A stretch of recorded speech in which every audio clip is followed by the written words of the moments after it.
Subscribe to our YouTube channel and press the bell icon to get the latest updates.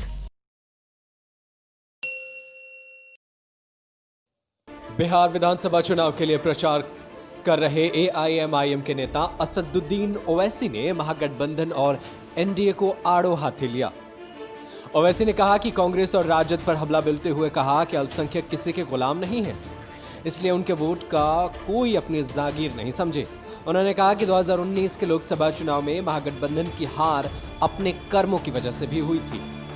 Owaisi ने महागठबंधन पर आरोप लगाते हुए कहा कि ये उनके मानसिक दिवालियेपन का परिचायक है, क्योंकि जब संसदीय चुनाव में ओवैसी द्वारा अपने उम्मीदवार खड़े नहीं किए गए थे तो फिर इनकी हार कैसे और क्यों हुई।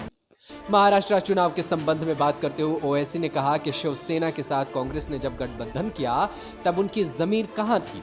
बिहार में लोकसभा की किशनगंज सीट के संबंध में बात करते हुए मुस्लिम नेता ने कहा कि अगर सिर्फ किशनगंज सीट से ही कांग्रेस की जीत हुई तो ये भी सोचने की बात है कि ओवैसी ने एनडीए को भी आड़े हाथों लिया और कहा कि पिछले 15 सालों में बिहार में कोई विकास नहीं हुआ है।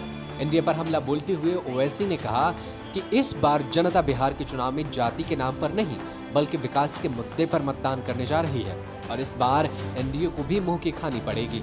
राजद पर निशाना साधते हुए ओवैसी ने कहा कि अल्पसंख्यक मतदाता किसी के गुलाम नहीं है, कोई इन्हें अपनी जागीर न समझे। सोमवार को असदुद्दीन ओवैसी बेगूसराय के साहिबपुर कमाल पहुंचे थे, जहां वो अपने उम्मीदवार गोरेलाल यादव के पक्ष में चुनावी सभा को संबोधित कर रहे थे।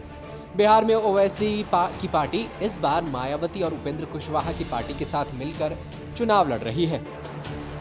बिहार में पहले फेज की वोटिंग आज हो रही है, जबकि दूसरे और तीसरे फेज की वोटिंग 3 और 7 तारीख को होगी।